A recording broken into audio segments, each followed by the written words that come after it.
ইসলামের প্রাথমিক যুগে মদিনাতুল মুনাওয়ারাতে যখন আদমশুমারি হলো, প্রথম আদমশুমারিতে মুসলমানের সংখ্যা ছিল মাত্র 500 জন। দ্বিতীয়বার যখন আদমশুমারি করা হলো তখন মুসলমানের সংখ্যা মাত্র 700 জন। আর তৃতীয়বার যখন আদমশুমারি করা হলো তখন মাত্র মুসলমানের সংখ্যা 1500 জন। আর বর্তমানে 200 কোটির অধিক মুসলমান রয়েছে। যখন ইসলামের প্রথম যুদ্ধ হয়েছিল মাত্র 313 জন। আবার তৃতীয় হিজরিতে যখন উহুদের রণাঙ্গনে যুদ্ধ হয়েছিল তখন সময়ে মাত্র 700 জন মুসলমান ছিল।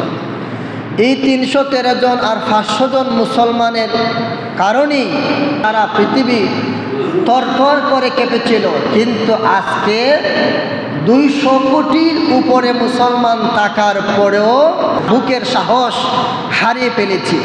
সামান্য সময়ের ব্যবধানে যেই পারস্য এবং রোমান সাম্রাজ্য প্রায় 1000 বছর যুদ্ধ ছিল, আর সেই 300-500 জন মুসলমানের ভয়ই মোকাবেলা করতে সাহস পেত না। এইভাবে ইসলাম যখন সারা পৃথিবীতে সিরিয়া থেকে ইন্দোনেশিয়া, স্পেন থেকে চীন কালেমার তাওহীদের ঢঙ্কা বাজল এবং আজানের ধ্বনিতে আকাশ বাতাস মুখরিত হলো। খুলাফায়ে রাশিদিন আবু বকর, উমর, উসমান, আলীর 30 বছর, উমাইয়া বংশে দামেস্কে 90 বছর, আব্বাসীয় বংশ বাগদাদে 600 বছর, স্পেনের মধ্যে মুসলমানগণ 800 বছর এবং দিল্লিতে 700 বছর মুসলমানরা হুকুমতের সাথে রাজত্ব করেছিল। পরে পরে বলেন সুবহানাল্লাহ। কিন্তু সময়ের আবর্তনে, বিবর্তনে, পরিবর্তনে মুসলমানদের ইমানের জোর, ইমানের শক্তি কমে গেল। ইমানের শক্তি কমে গেল, ইমানের শক্তি হ্রাস পেল। যে সামান্য ইঞ্চি জমির জন্য হযরত খালিদ বিন ওয়ালিদ, আবু উবাইদা ইবনুল জাররাহ, সাদ ইবনে আবু ওয়াক্কাস, মুআয ইবনে জাবাল এবং তারেক আহমদ বিন কাসেম, সুলতান সালাউদ্দিন আইয়ুবী, সুলতান নুরুদ্দিন জঙ্গি সামান্য 1 ইঞ্চি জমির জন্যও বুকের তাজা রক্ত দিয়েছে। সারা পৃথিবী তাদের ভয়ে কেঁপেছে।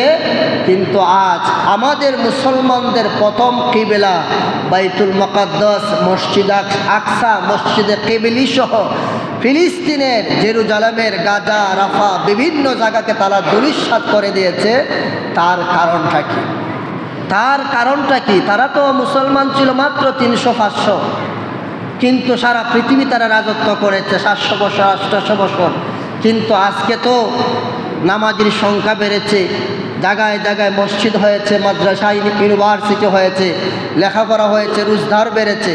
কিন্তু আজ এত সমস্ত হওয়ার পরেও আমরা মুসলমান কেন দুর্বল, কেন নিষ্পেষিত, কেন অত্যাচারিত, কেন নিগৃহীত, কেন নির্যাতিত, কেন মুসলমানরা চেচনিয়ায়, বসনিয়ায়, রাশিয়ায়, ফিলিস্তিনে, জেরুজালেমে বিভিন্ন জায়গায় কেন লাঞ্ছিত বঞ্চিত হয়? তাকে আল্লাহ বলেছেন তাহসাবুহুম জামিআ ওয়া কুলুবুহুম শাত্তা।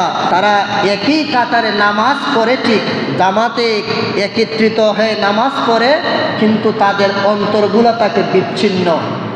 এখন প্রশ্ন হলো, সেই মুসলমান জাতির দুর্নীতি, দুর্গতি, দুর্দশার কারণটা কি? কারণ এই প্রশ্নের উত্তর 1000 বছর আগে আমার নবীজি দিয়েছেন। যে নবীজি বলেছেন, সাহাবায়ে কেরাম, এমন একটা জামানা, এমন একটা যুগ পৃথিবীতে আসবে তোমাদেরকে ধ্বংস করার জন্য, এমনভাবে ডাকবে যেভাবে তোমরা দস্তরখানার মধ্যে সুন্দর সুস্বাদু খাবার বিছাইয়া একে অপরকে খাওয়ার জন্য ডাকো, ইহুদি নাসারারা তোমাদেরকে ধ্বংস করার জন্য এইভাবে ডাকবে। ভালো করে শুনবেন। সাহাবায়ে কেরাম নবীকে প্রশ্ন করলেন, ইয়া রাসূলুল্লাহ, কিসের জন্য? আমরা মানুষ কম হব এর জন্য নাকি? নবীজি বললেন, না, তোমরা সংখ্যায় বেশি হবে, কিন্তু তোমাদের ভয় সেই ইহুদি নাসারদের ভিতরে থাকবে না, বরং তোমরা 200 কোটি হয়েও মাত্র 80 লক্ষ ইহুদি নাসারাকে ভয় করবে। তোমাদের অন্তরে ক্ষমতার লোভ, দুনিয়ার লোভ এবং মৃত্যুর ভয়কে স্থান পাবে। বরং তোমাদেরকে তারা ভয় পাওয়ার কথা ছিল, কিন্তু তারা তোমাদেরকে ভয় পাবে না, বরং তোমরা তাদেরকে ভয় পাবে। আজকে দেখেন নবীজির এই কথা মিলাইয়া যে আমরা 200 কোটি আর তারা মাত্র 80 লক্ষ, কিন্তু আজ তাদের কাছে আমরা জিম্মি হয়ে চলাফেরা করতে হচ্ছে।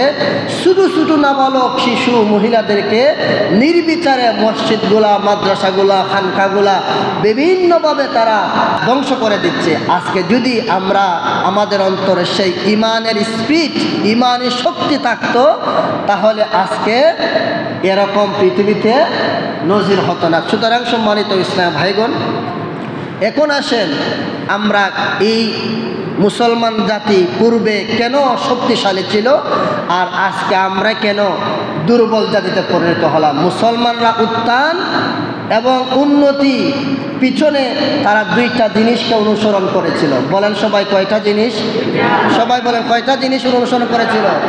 2টা জিনিস অনুসরণ করার কারণে সংখ্যায় কম হওয়ার পরেও তাদের ভয়ে সারা পৃথিবীর মানুষ ভয়ে তরতর করে কাঁপছে। একটা হলো তারা নবীজিকে নিজের জানের চাইতেও মহব্বত বেশি করেছে, আর 2 নম্বর হলো আল্লাহর কোরআনকে তারা অনুসরণ করেছিল। বড় করে বলে সুবহানাল্লাহ।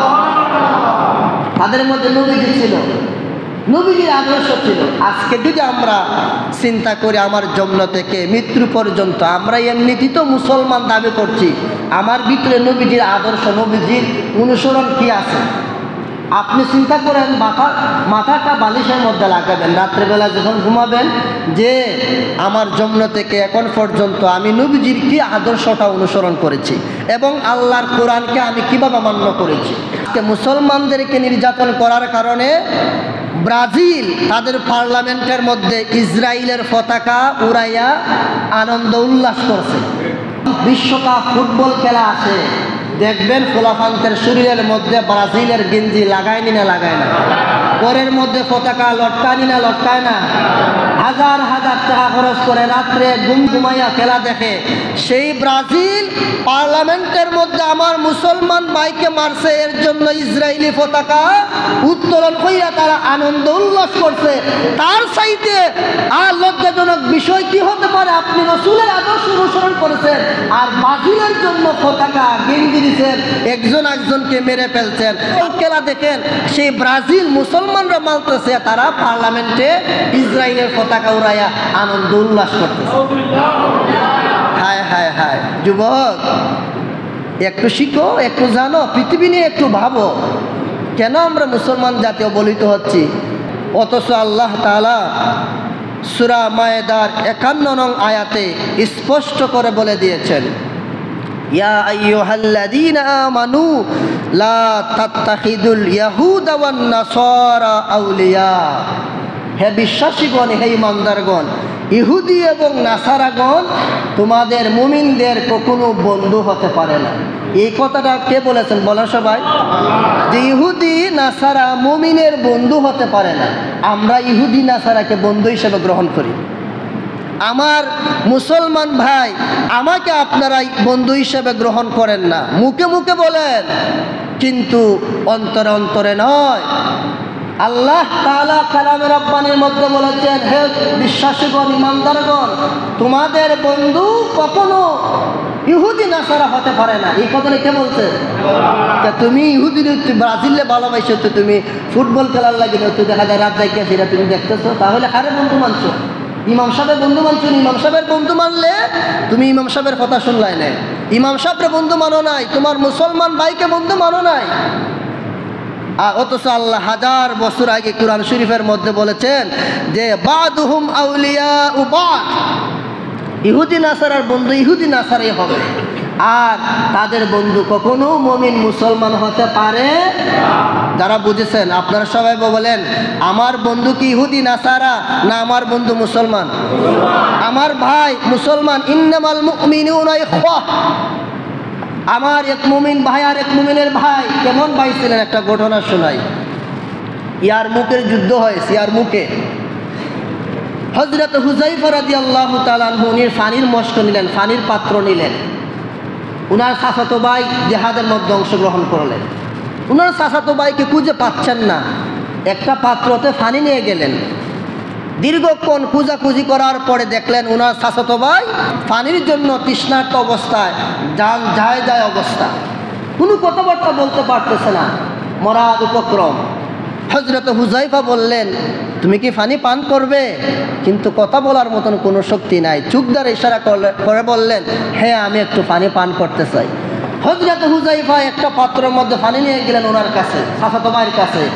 উনি পানি পান করবেন, এমন সময় পাশেই আর এক মুসলমান ভাই চিৎকার মারলো, আহ আহ! এভাবে যখন চিৎকার মারলো তখন ওনার চাচাতো ভাই পানি আর পান করলেন না, ইশারা করে বললেন, হুযায়ফা তার কাছে তুমি পানি নিয়ে যাও। সুবহানাল্লাহকে বাড়ি দিয়া কইবা। ওই তার কাছে নিয়ে গেল, পানি দিলেন, হাতের মধ্যে নিলেন, উনি পানি পান করবেন, আবার শুনতে পেলেন আহ! আরেকজন মুসলমান ভাই পানির জন্য চিৎকার মারছে। উনিও পানি পান করলেন না, তার কাছে নিয়ে গেলেন। নিয়ে যাওয়ার সাথে সাথেই দেখলেন উনি শাহাদাত বরণ করেছেন।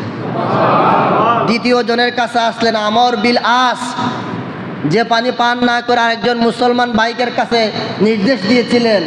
এসে দেখলেন 2 নম্বর জন শহীদ হয়েছে।